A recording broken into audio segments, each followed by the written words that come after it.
Hi guys, this is David. Hope you've enjoyed seeing the 3 and 4 bet dynamics between these two players and learning a little bit about the theory upon which the ranges are based and the 3 betting and 4 betting is based. But what we're going to do right now is move a little bit into the real world. Okay? And this video and the content I wish to go over, I may do it in one video, it may take 3 or 4, I don't know. But we're going to look at specific real-world situations. Now, these next few videos are ones that you may have to refer back to again and again. You may have to put them on pause, take notes, because besides just explaining the underlying theories behind actions, I'm going to give you some specific information that you can use in specific situations as they come up. And it largely has to do with 4 betting. Okay? Now, let's start with our range that we used in the previous video, our 12% range. We're looking at it here and we see what it includes. It includes some suited connectors, pocket pairs, big Broadway cards, suited Broadways, things like that. And we know that when faced with the 3 bet, we're going to have to defend with 30 to 31% of this range. And we know that the premium hands alone sometimes may not be enough against an optimal player. Okay, now suppose we're in the real world, you're not always against an optimal or aggressive player, you're against a nitty player. Okay? When that's the case, you don't need to worry about defending this entire range against exploitation, because the nit is not going to be 3-bet bluffing you. And because he's not 3-bet bluffing you, you don't have to go to extra lengths to prevent yourself from being exploited. What you do is you exploit him.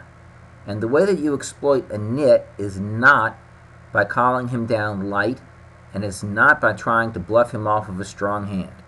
You exploit a nit by getting him to fold mediocre hands and by not paying him off when he has a strong hand.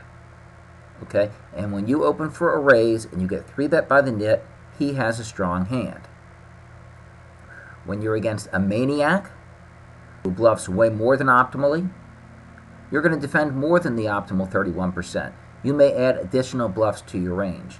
But when you're against an optimal player, someone who you think is a good player, what you're going to do is you're going to defend optimally, because you're not trying to necessarily beat him, you're trying to neutralize him.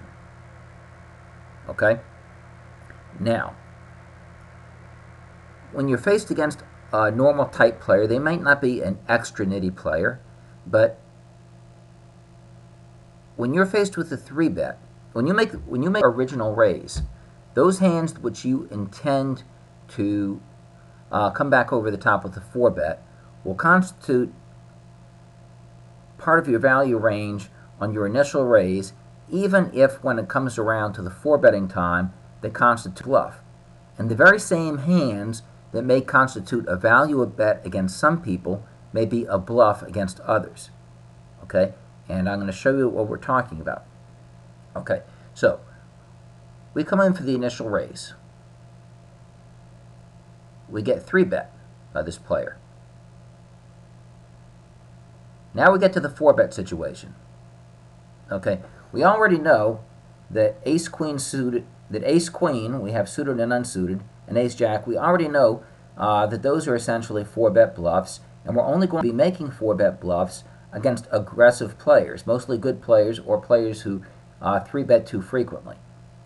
Okay, we're going to look at a situation right now where we're not against one of those players. We're against a normal player. This could either be a nitty player or just a run-of-the-mill live player. It could even be a live pro.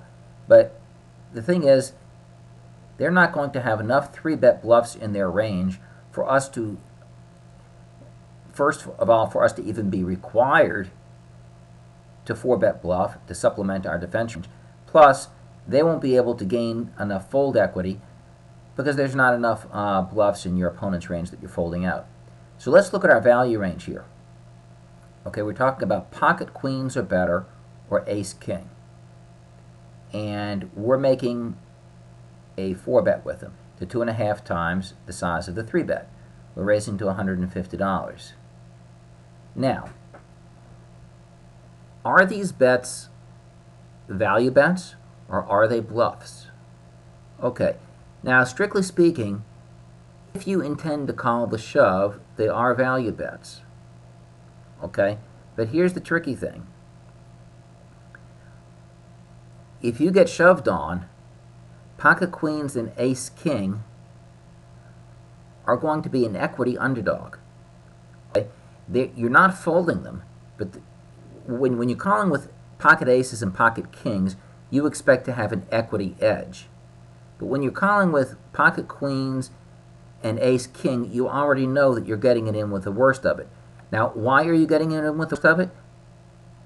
Because even though you're the equity underdog, you have sufficient equity that given the amount of money that's already in the pot, you have a profitable call.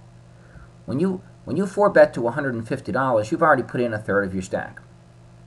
Now I'm going to pull up Poker Stove over here for a minute, and we're going to say that this player, okay, we're going to look at the two players. First, let's get up player 2. Okay, we're going to say that his range is pocket queens or better and ace king. That's player 2. And we're going to say, look at you, when you're calling the shove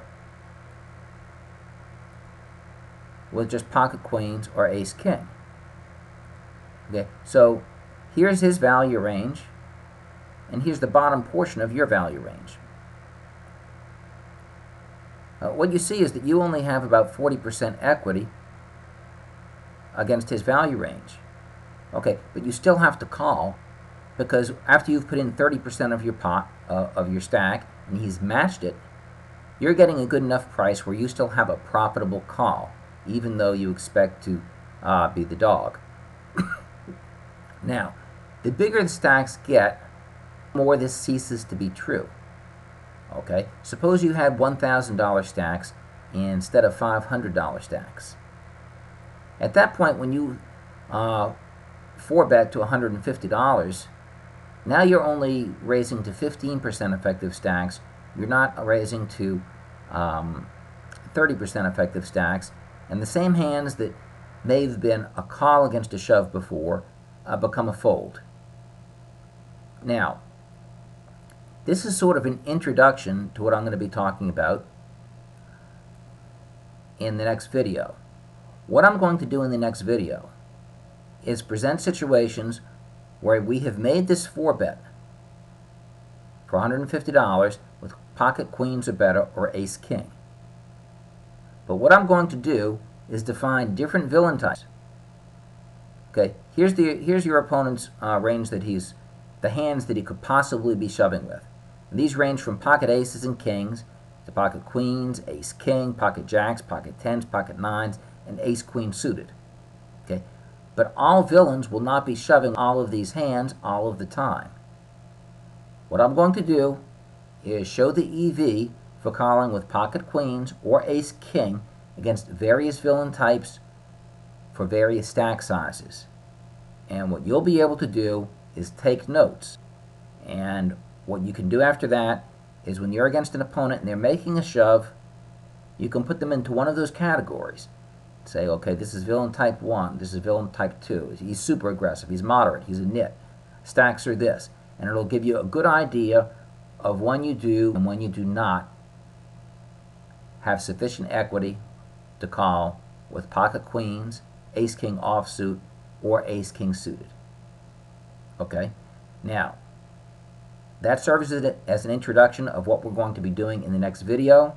We've now reached 9.5 minutes, so I'll go ahead and stop this one, and I'm going to start the next one directly illustrating the same concept.